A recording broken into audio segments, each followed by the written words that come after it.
அஸ்ஸலாமு அலைக்கும் வரஹ்மத்துல்லாஹி வபரகாத்துஹு. அல்ஹம்துலில்லாஹ்.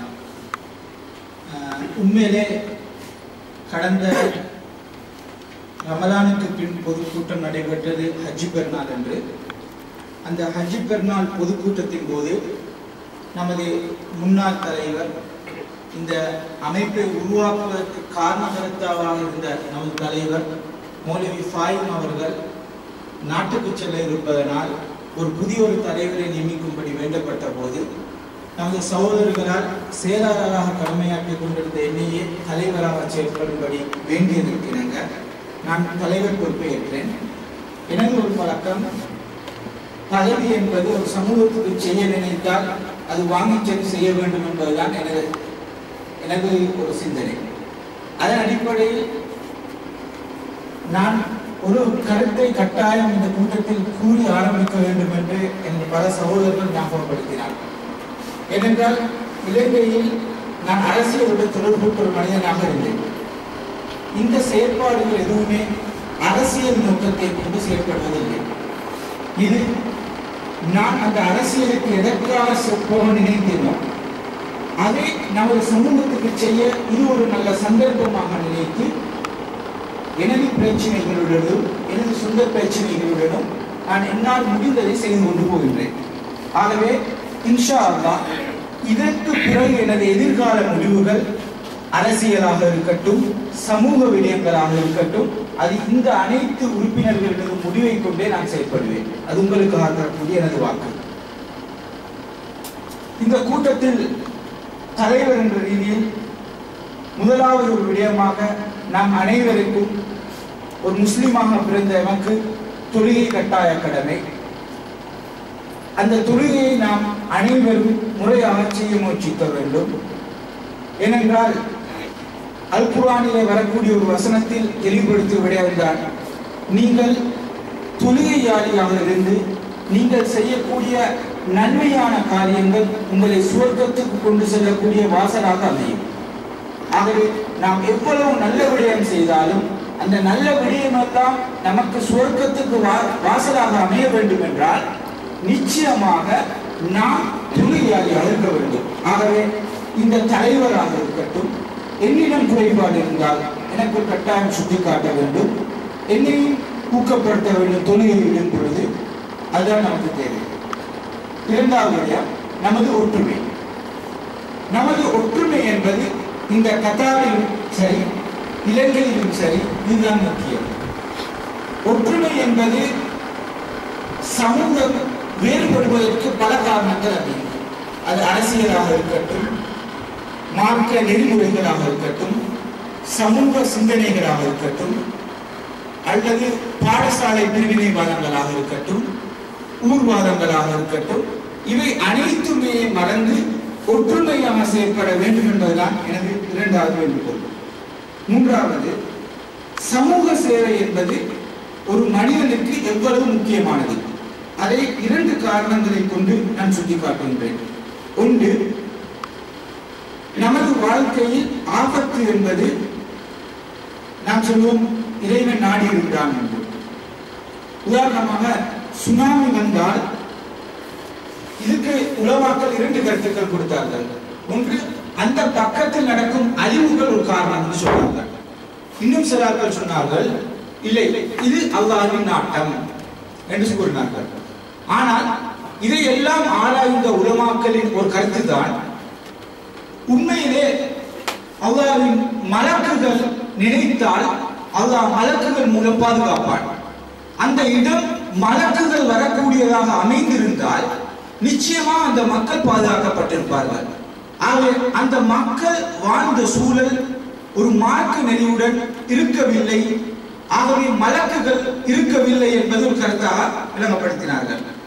இதேபோல் இரண்டாவது விடயம்தான், நமது வாழ்க்கையில் சமூக சேவை என்பது திரும்பவும் நமக்கே பயன் தரக்கூடிய இரண்டு விதமான பயன்கள் கிடைக்கின்றது. ஒன்று இறைவனிடம், இரண்டு நமது சமூக ரீதியாக ஒரு பாடசாலையை முன்னேற்றினால் இல்லது ஒரு பள்ளி வாயிலை முன்னேற்றினால் இரண்டுமே நமது ஊரின் முன்னேற்றம், அது நமது முன்னேற்றம். ஆகவே இது ஆன்மீக ரீதியாகவும் லௌகிக ரீதியாகவும் நமக்கு ஒரு பிரயோசனம் அடையக்கூடியதாகத்தான் இந்த சமூக சேவை என்பது இருக்கின்றது. இதில் ஈடுபடும் பொழுது குறை என்பது நிச்சயமாக வரும். ஏனென்றால் ஒரு சமூக சேவையையும் செய்யக்கூடிய நல்ல விடயத்திலும் ஷைத்தான்கள் இருக்கத்தான் செய்யும். இவைகளை எல்லாம் சந்தித்து சமாளித்து செல்வது நமது கடமை. ஆகவே எந்த குறைகளையும் நாம் சந்திக்க தயார், அந்த குறைகளுக்கு பதில் கொடுக்கவும் தயார் என கூறி எனது 3வது வேண்டுகோள். 4வது விடயம், இந்த அமைப்பை ஒரு முறையாக செயற்பட வேண்டும் என்பதற்காக பல மாற்றங்கள் பல கட்டங்களில் செய்து வந்தேன். அதில் பல நிர்வாக மாற்றங்கள், சில சந்தர்ப்பங்களில் இந்த இப்பத்துள்ள அவருக்கு இஷ்டப்படி செய்கிறாரு என்ற அளவுக்கு நான் செய்திருக்கிறேன். ஏனென்றால் என்ற 16 வயசுல இந்த மடில்போ ஊர்ல எடுத்த எக்ஸ்பீரியன்ஸ் சில சந்தர்ப்பத்தில் ஹிட்லரா இருக்கும். அப்பதான் ஊருக்கு செய்யலாம். இல்லைன்னா இல்லப்பா இது நடக்கிறது இல்ல, இல்லாட்டி அவன் செய்ய விட்டுருல, அவன் செய்ய விட்டுருல, இவன் செய்ய விட்டுருல, அதெல்லாம் வேலை செய்யலாமா என்றுதான் பார்க்கணும். சோ இந்த சமூகத்துக்கு செய்யணும்னு தீர்மானிச்சுக்கிறோம். அந்த தீர்மானிப்பதுல ஒத்துழைப்ப உண்மையிலே நான் சந்தோஷம் அடைகின்றேன். அதாவது சவுதியில் இருக்கும் சகோதரர்களுடன் கதைத்தாலும் எங்கு கதைத்தாலும் அடுத்த இங்கே இருக்கும் அடுத்த ஊர்கள் அமுருப்பை கொட்டை இந்த ஊர்கள் சகோதரர்களுடைய கதைத்தாலும் மடில்போவின் செயற்பாடு அவசரமாக இந்த கத்தாரில் முன்னேறி வந்துள்ளது. உண்மையிலே 2010ஆம் ஆண்டு 20,000 ரியால் சல்லியங்கள் கணக்கில் வரவு வந்து அதே போல் செலவு போயிருக்கின்றது. அப்படியானால் நாம் பல வேலைகள் செய்திருக்கின்றோம். ஆகவே இதுபோல் நல்ல வேலைகளை இந்த கத்தார் அமைப்பு நாம் செய்து கொண்டு போகின்றோம். ஆகவே இதற்கு முழு ஒத்துழைப்பையும் உங்களிடம் நான் வேண்டிக் கொள்கின்றேன். அடுத்ததாக தலைவர் என்ற ரீதியில் கடந்த நிர்வாக கூட்டங்களிலும் கடந்த பொதுக்கூட்டத்தின் பின்பும் எடுக்கப்பட்ட சில முடிவுகளை நான் அறிவித்துக் கொள்ள வேண்டும். அதில் முதலாவது ஒரு விடயமாக, ஒரு அமைப்பு என்பது வளர்ச்சி அடைவதும் பணத்தால், வீழ்ச்சி அடைவதும் பணத்தால். பணம் இருந்தால் சமூகத்திற்கு செய்யலாம், அதே பணம் இருந்தால் சந்தேகம் வரலாம். இந்த சந்தேகம் என்பது ஒரு சமூகத்தின் எழுச்சி அல்ல. அதை நாம் எப்படி கொண்டு செல்ல வேண்டும் என்ற தெளிவாக இருக்க வேண்டும். கடந்த காலங்களில் மடில்போவில் செயற்பட்ட அனுபவத்திலும் நான் இந்த கத்தாரில் செயற்பட்ட அனுபவத்திலும் ஒன்றை கூறுகின்றேன். நாம் நடக்கக்கூடிய விஷயத்தில் தெளிவு இருக்கின்றதா என்பதை தான் பார்க்க வேண்டும். அதை விட்டு அதில் குறைகளை கண்டுகொண்டே நாம் போனோம் என்றால் குறைகள் தான் நமக்கு கிடைக்கும். ஆகவே இவைகளை எல்லாம் கருத்தில் கொண்டு இந்த சொசைட்டி என்பது உங்களுக்கு நாம் ஏதாவது கொடுத்து உங்களிடமிருந்து ஏதாவது பெறப்போகின்றோம். அப்படி செய்தால்தான் இது ஒரு வெற்றிகரமான வியாபாரமாக மாறும். அது மக்களுக்கு நான் ப்ராஃபிட் பிசினஸ் சொல்லுவாங்க. அதாவது எந்த இலாபமும் இல்லாத வியாபாரம். அப்ப இது இந்த இந்த இந்த இந்த சொசைட்டியை செஞ்சு கொண்டு போகிற சில முடிவுகளை தற்காலிகமாக எடுத்து போகணும். அதன் அடிப்படையில எங்களோட சொசைட்டி மெம்பர்ஸ் கேர் பண்ணணுன்றதுக்காக கடந்த காலங்களில் சில தேவைக்கான எம்பசி எழுப்பித்திருக்கிறேன். சிலர்கிட்ட தேவைக்கான சில கம்பெனிகளோட HR மேனேஜர்களோட நான் பேசிக்கிறேன். அப்படி பல விஷயங்களை சிலவங்களுக்கு நான் லெட்டர்ஸ் கம்பெனி பிரச்சனைகள் இருந்தால் லெட்டர்ஸ் எடுத்து கொடுத்திருக்கிறேன். சிலவங்களுக்கு ஆலோசனை இது எங்களோட உறுப்பினர் எங்களோட இருக்கணும், அவங்களோட எல்லா இதையும் பார்க்கணுங்கிற நோக்கத்தில் செஞ்சேன். அதன் அடிப்படையில முதலாவது தீர்மானமாக ஒரு தீர்மானம் எடுத்துள்ளேன். இந்த 2011க்கான முடிவு 1500 ரியால் பணம் கடனுதவி பணமாக எவன சங்கத்தில் இருக்கும். இந்த 1500 ரியாலில் யாராவது பணம் தேவைப்பட்டால் செயலாளருக்கு வேண்டலாம். செயலாளருக்கு வேண்டப்பட்ட பின்பு அவரிடம் இருக்கும் ஒரு அப்ளிகேஷன் ஃபார்ம் உள்ளது. அதை ஃபில் பண்ணி செயலாளரிடம் கொடுத்தால் அது தலைவரிடம் கதைக்கப்பட்டு பொருளாளரிடம் கொடுத்துவிட்டு அவருக்கு டெலிபோன் மூலம் சொல்லப்படும் பொருளாளரிடம் பணத்தை வாங்கிக் கொள்ளுங்கள். ஆனால் இந்த 1500 ரியாலில் ஒருவருக்கு 1000 இன்னொருவருக்கு 500 கொடுத்து விட்டு அந்த 1000 1500 வெளியில் இருந்தால் நாங்கள் இன்னும் பேலன்ஸ் 6000 இருக்கலாம் 7000 இருக்கலாம், அதால் கடனுதவி கொடுக்க மாட்டோம். இந்த 1500 ரூபாய் திரும்ப வந்த பின்புதான் அடுத்தவருக்கு கொடுப்போம். 2 முடிவுகள். 1000 ரூபாய் கூடுதலான கடனாக கொடுக்கப்படும். இரண்டாவது 1 மாதம் தான் தவணை கொடுக்கப்படும். இந்த இரண்டையும் பேணக்கூடிய அமைப்புக்கு தான் இந்த கடனுதவி திட்டத்தை செஞ்சு கொண்டு போகும். இரண்டாவது விஷயம், நிர்வாக உறுப்பினர்களாக சில உறுப்பினர்களை கடந்த பொதுக்கூட்டத்தின் பின்பு ஒரு தெரிவு செய்தோம். அது தெரிவு செய்து அதாவது எனக்கு தெரியும் இதுல எங்களுக்கு ஒத்துழைப்பாக இருக்கிறவர்கள் சிலர் இருக்கிற அவங்க அதாவது நிர்வாக உறுப்பினராக இருக்க தேவையில்லை என்று அவனோட வேலை பருவாக பல தடவை நினைக்க வேண்டி இருக்கிறாங்க. ஸோ அவங்களை விட்டு ஒரு பொதுவான ஒரு நிர்வாக அமைப்பு நான் உருவாக்கினேன்.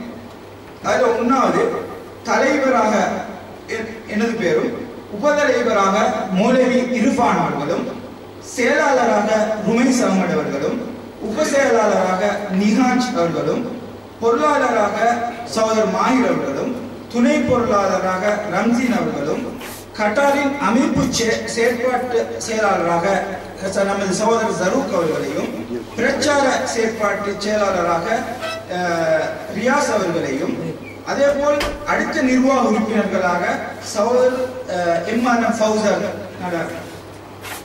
கண்ணாடி ஃபௌசர் அல்ல, அடுத்ததாக சகோதரர் ஃபைசர், அடுத்த சகோதரர் நசூர் தஸ்லீம், சகோதரர் எம்எஃப்எம் ஃபாயிஸ், சகோதரர் எஸ்எம் கலீல், சகோதரர் எம்எஃப்எம் ஜமால். இந்த சகோதரர்களை எங்களோட நிர்வாக உறுப்பினர்களாக சேர்த்து போறோம். அடுத்த எங்களோட உயர்குழு உறுப்பினர்களாக சகோதரர் எங்களோட முன்னாள் தலைவர் மௌலவி ஃபாயிம் அவர்களையும், சகோதரர் எம்ஆர்எம் ஃபௌசர் அவர்களையும், சகோதரர் எம்எல்எம் லுக்மான் அவர்களையும், சகோதரர் ஏசி ஜே உடையார் அவர்களையும், சகோதரர் எம்ஜேஎம் அசீம் அவர்களையும், சகோதரர் எம்எல்எம் மாஹிர் அவர்களையும், சகோதரர் எம்ஐஎம் அனஸ் அவர்களையும், சகோதரர் எம்இசட்எம் வசீர் அவர்களையும், சகோதரர் எம்இசட்எம் நசீம் அவர்களையும் நாம் எமது நிர்வாக உயர்குழு உறுப்பினர்களாக செயற்பாட்டுக்கு இணைத்துள்ளோம். அது தற்காலிகமாக நமது நிர்வாக அமைப்புகள் சீர்குலைந்தால் அந்த நிர்வாகத்தின் முழு செயற்பாடும் அவர்களின் பக்கம் செல்லும் என்றுதான் நமது முடிவு. அடுத்ததாக அமைப்பின் குறைபாடுகளை கண்டறிதல். அமைப்பிட குறைபாடுகள் ஏதாவது இருந்தால் கட்டாயம் தலைவரின் ரீதியில் எனக்கு வேண்டப்பட வேண்டும். அடுத்த ஒரு உறுப்பினருக்கு போவதற்கு முன்பு தலைவர் என்ற ரீதியில் அது அந்த குறைபாடு எனக்கு வர வேண்டும். அந்த குறைபாடு நிச்சயமாக எனக்காக இருந்தால், அதாவது தலைவருக்காக இருந்தால், அந்த சந்தர்ப்பம் தலைவர் ராஜினாமா செய்து உபதலைவரின் தலைமையில் நிர்வாகம் போகும். அந்த என்ன பிரச்சனைன்னு கண்டறிய வரையில. அடுத்ததாக எங்களோட இன்னொரு விஷயம் தான், நாங்கள் எக்ஸ்சேஞ்ச் அதாவது மணி டிரான்ஸ்பர் விஷயமாக ஒரு பிரசுரம் ஒன்றும் தந்தோம். எல்லாருக்கும் இதில் ஒரு கிடைச்சிருக்கும்னு நினைக்கிறேன். நாங்கள் உண்மையில டிசம்பர் கடைசி ஆரம்பிச்சிருந்தோம். எங்களோட ஸ்ரீலங்கால எங்களுக்கு ஒரு ரெப்ரசன்டேட்டிவ், அதாவது ரகசியம் பேணக்கூடிய, அதாவது ஒருத்தர் சல்லி அனுப்பினா அது அந்த ஆளுக்கு மட்டும்தான் தெரிஞ்சுக்கணும். அதன் அடிப்படையில் சில பிரச்சனைகளை கருதி, அதாவது தலைவர் என்ற இதில் நான் என்ற வெக்கேஷன் போயிருப்பதனால இலங்கையில் போய் அதுக்கான ஒரு ரெப்ரசன்டேட்டிவ் சரியா அமைக்கும் வரையில நாங்கள் அதை செய்வதில் முடிவெடுத்து இன்ஷா அல்லாஹ் இந்த பிப்ரவரி கடைசியில் இருந்து எங்களோட எக்ஸ்சேஞ்ச் சிஸ்டம், அதாவது மணி டிரான்ஸ்பர் சிஸ்டம் நாங்கள் செய்வோம். அதுக்கான ரெகுலேஷன் சம்பந்தமா இன்ஷா அல்லாஹ் உங்களுக்கான ஒரு பிரசுரம் கைக்கு கிடைச்சோம். அடுத்தது முக்கியமான விஷயம்தான், இந்த கூட்டத்தின் தலைப்பு கல்வி முன்னேற்றம் என்ற தலைப்பு. மணல்போவை, அதாவது மணல்போவை கிராமத்தின் கல்வி முன்னேற்றம் என்றது அது ஒரு தலைப்பாக தனியாக ஒதுக்கியுள்ளோம். அதற்கு அதுதான் இந்த கூட்டத்தின் இலக்கு. அது இறுதியாக வரும். ஆகவே தலைவர் ரீதியில் நான் இறுதியாக கூறி, அதாவது நமது செயற்பாடு ஒரே நோக்கமாக இருந்து நமது ஊரின் முன்னேற்றத்திற்காக செயற்படுவோம், அதாவது ஒற்றுமையாக செயற்படுவோம் என்று கூறி எனது உரையை நான் முடிக்கின்றேன். அடுத்ததாக செயலாளர் தொடர்ந்து கூட்டத்தை தொடங்குகிறேன்.